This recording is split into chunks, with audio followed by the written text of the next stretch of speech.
Let's look at Mel Kiper's latest 2-round mock drafts, because you had mentioned this to me when we texted. I like to look at the top 10. We'll see what he does with the Eagles. He does a pretty good job here, right? Young, everyone is saying Young is going to be the first overall draft pick, and that's Kiper, as you have pointed out before, not guessing. It's him calling people up. He said he talked to Schefter, he talked to Mortensen. They all think Bryce Young will be number one. Who knows? I still think they like CJ Stroud a lot, but and today, I don't know if you caught this, but today Vegas actually switched the odds. Bryce Young is the favorite at number one, so maybe they have a little extra info. But good indicator.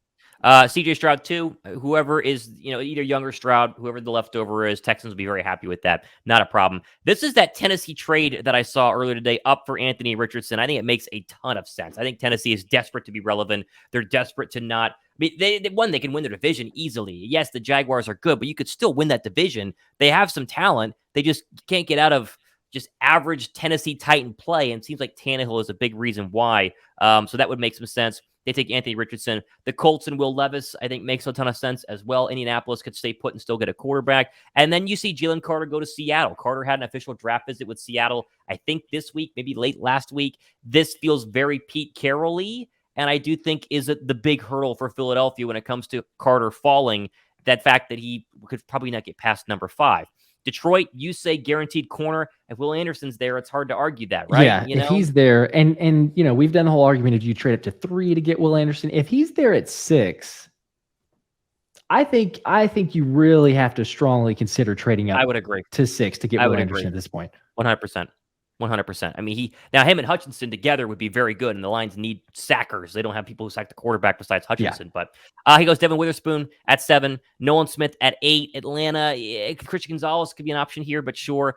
Darnell Wright, the tackle, makes a ton of sense. And then Skoronski. Of course, I took it off the screen. I was trying to show, there it is. Skoronski there at number 10. Pause there. We have a super chat. Let's answer it here quickly and get him down for the jersey giveaway. Danielle Bigelow says, what if a quarterback drops at 10 and we trade Tampa 10 for White and 19 and then still get Bijan? That was talked about a little earlier. It's not terrible. I think it's possible, but then you're really gambling on a team coming ahead of you to get Bijan Robinson. If you want Bijan Robinson, you got to take him at 10.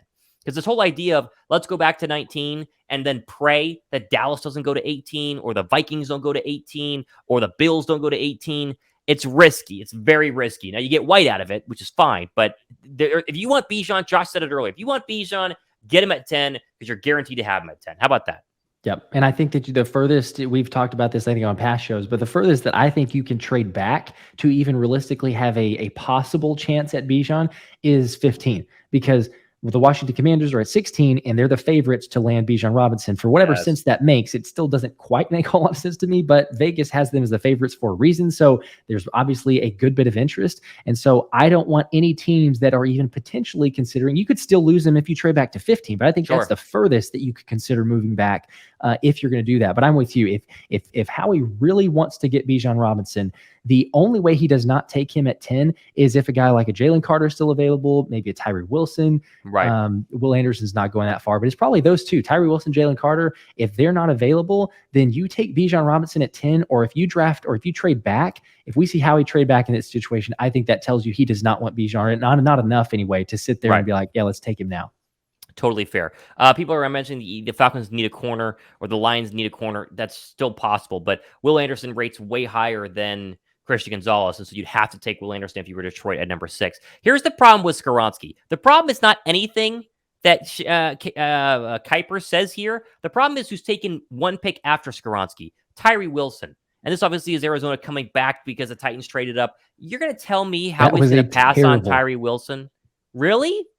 There's no way. I posted a poll on my channel today too, just kind of like recapping the Eagles picks and who Mel had mocked, and just, like, hey, give this a grade.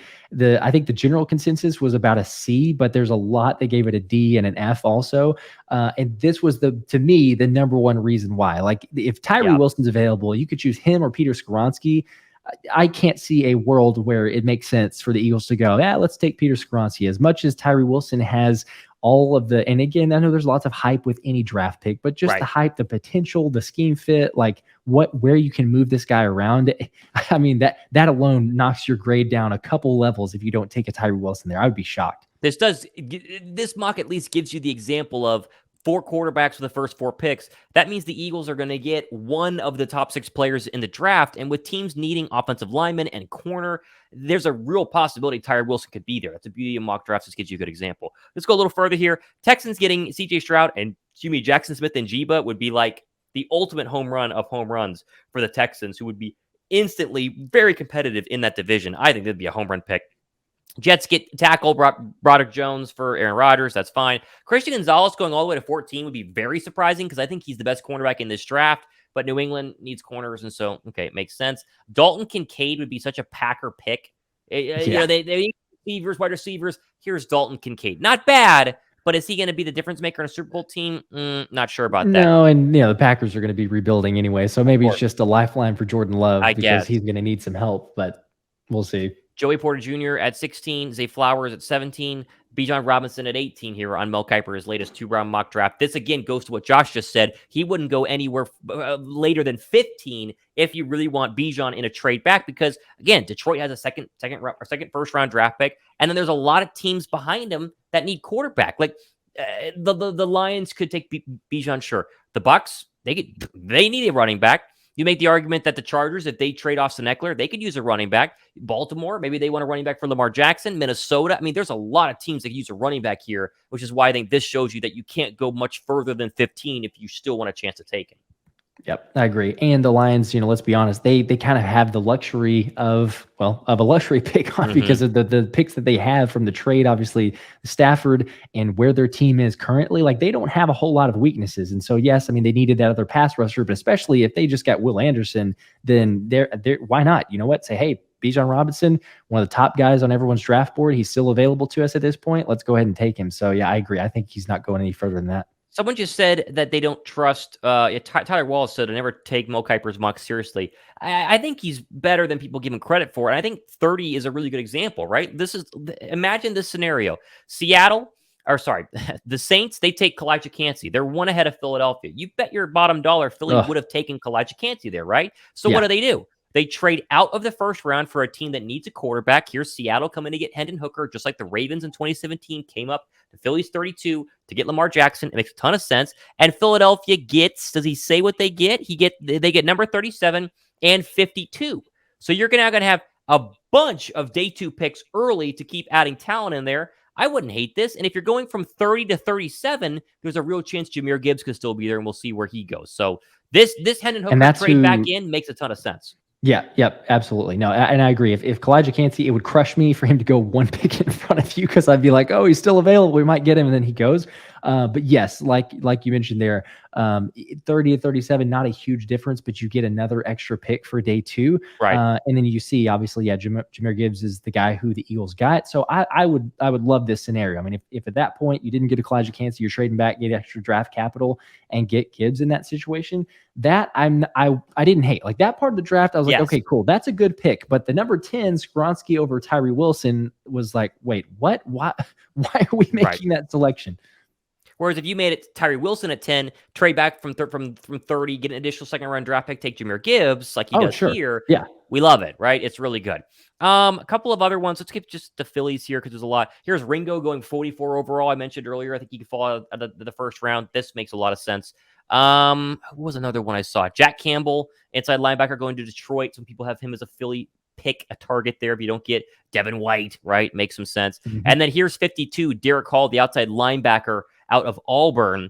He's kind of one of their D-line rotational pass rush guys. He wouldn't be the worst pick in the world, but it's not sexy, right? It's not like, I would have swapped this, and I'm just surprised at how Mel did this, especially given his mock here, because he just took Skoronski, right? So he didn't take a Tyree Wilson, and an edge rusher, a defensive end. You could go. I know you say situational pass rush with Derek Hall, but to me, like, B.J. Ojulari is still there, so I would have if this is the way it played out at this point, I would want a B.J. Ojulari more than I would a Derek Hall, because he was third most pressure rate in college football. And, again, there's lots of analytics you can look into, but pressure rate usually is the best kind of correlation to how a defensive end, or I guess just a pass rusher in general, is going to perform at the NFL level. Yes, there's busts all over the place, so it's not a tried and true method. Nothing is, but it's just usually the best metric. And so, I don't know, at BJ Ojulari's size, some people, I don't know, I've had some people comment before on shows like, hey, he's too small to play end or edge rusher. He's bigger than Hassan Reddick. He's bigger than most players. I mean, he's bigger than Micah Parsons. So I don't know where that's coming from necessarily, but to me, it just shocked me that he wouldn't have swapped those two. It's probably not a terrible pick, but it still, for me, was a little bit worse if you go with BJ Ojulari. Frank Gurnick says, Thomas, Josh, Eagles. Hey, guys, Howie received a lot of flack for drafting Milton Williams and Landon Dickerson, in my opinion. Howie nailed those picks. I agree.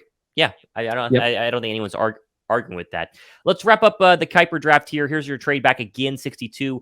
Jartavius Martin, get you a DB. DB, if it does make sense in this draft, makes sense later, late round 2, round 3 draft pick, whatever it is, because they're not starting in year 1, but you have kind of a future in play there. I'm fine with that. But again, you look at who was taken next. You see Marvin Mims, the wide receiver out of Oklahoma. I know Marvin Mims is not a wide receiver, is not a need, but man, we talked about Marvin Mims being an absolute beast who would be very scary in this. If you came out with Tyree Wilson, Jahmyr Gibbs, then you go ahead and get any other pass rusher or tackle with your second round draft pick, and then got Marvin Mims. Oh my goodness, that would be, it'd be I would be in favor of that. Yeah, I think you're coming out with some really good picks there.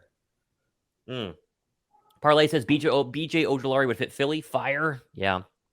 Cole Rain said, why would Seattle take quarterback in the first round when they just re-signed Geno to a $105 million contract? Because it's only 3 years, and after the first year, it's very team friendly. It's not a contract they would give if they really loved him.